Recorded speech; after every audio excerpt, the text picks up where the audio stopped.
అనగనగా రామాపురం అనే ఊరిలో చిన్న ఇంట్లో సూర్యావతి కుటుంబం నివసిస్తూ ఉండేది. సూర్యావతికి ఒక కొడుకు ఉన్నాడు. అతని పేరు రాఘవ. రాఘవ భార్య పేరు లక్ష్మి. రాఘవ కిరాణా కొట్టు నడుపుతూ ఉండేవాడు. అప్పుడు లక్ష్మి, అత్తయ్య, ఇల్లంతా శుభ్రపరిచాను. దసరా పండగ వచ్చింది. వంటగదిలో కొంచెం పని ఉంది. అది పూర్తి చేసుకుని దుర్గమ్మకు పూజ చేస్తాను. అలా లక్ష్మి వంటగదిలో మిగిలిన పని మొత్తం పూర్తి చేసుకుంటుంది. లక్ష్మి భక్తి శ్రద్ధలతో దుర్గమ్మకు పూజ చేస్తుంది. లక్ష్మి పూజ చేసినప్పుడల్లా వాళ్ళ అత్తగారు వచ్చి ఏదో ఒకటి తిడుతూనే ఉంటుంది. లక్ష్మి మాత్రం వాళ్ళ అత్త మాటలు అస్సలు పట్టించుకోదు. రాఘవ కిరాణా కొట్టు నుంచి ఇంటికి వస్తాడు. ఏంటండి బయట కూర్చున్నారు? లోపలికి పదండి, కాఫీ ఇస్తాను అని లక్ష్మి మాట్లాడుతుంది.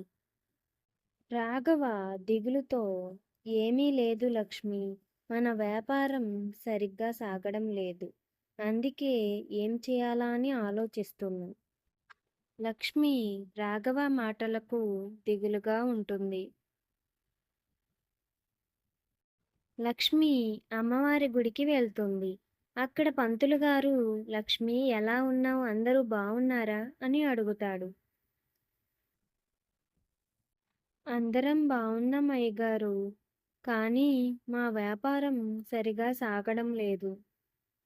అందుకే కాస్త బాధగా ఉంది అని చెప్తోంది. ఏం బాధపడకు లక్ష్మి, నీలాంటి భక్తురాలికి ఆ అమ్మే తోడుగా ఉంటుంది అని అయ్యగారు చెప్తారు. సరే అయ్యగారు, నేనింక వెళ్ళి వస్తాను.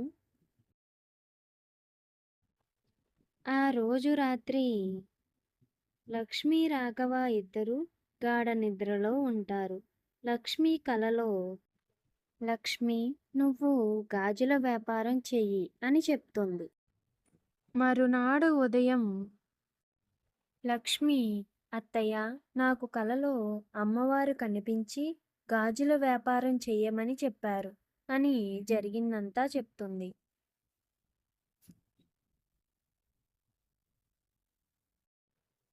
అవునమ్మా, లక్ష్మి నాతో కూడా చెప్పింది.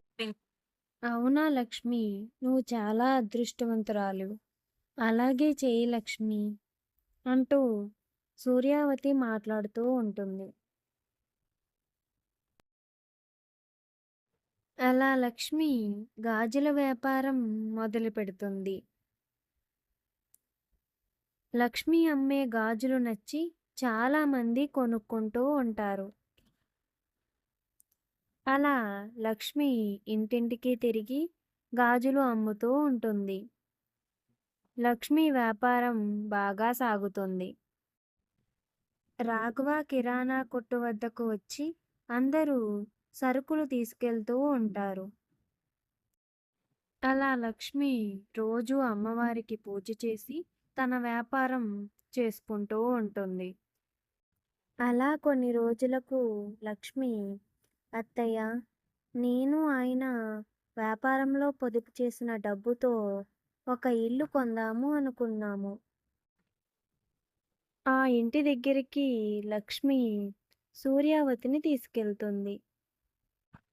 అత్తయ్య, ఇల్లు ఎలా ఉంది?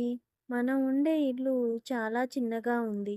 అందుకనే ఆయన నేను కలిసి ఈ ఇల్లు చూసాము అని చెప్పి మాట్లాడుతుంది.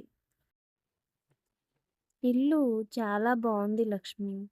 పూజ అనేది భక్తి శ్రద్ధలతో చేయాలి అని నువ్వు నిరూపించావు. ఆ అమ్మాయి నీకు తోడుగా ఉంది అని చెప్పి సూర్యావతి చాలా సంతోషిస్తుంది. ఈ వీడియో మీకు నచ్చినట్లయితే తప్పకుండా లైక్ చేయండి, షేర్ చేయండి అండ్ సబ్స్క్రైబ్ చేసి నా ఛానల్కి సపోర్ట్ చేయండి.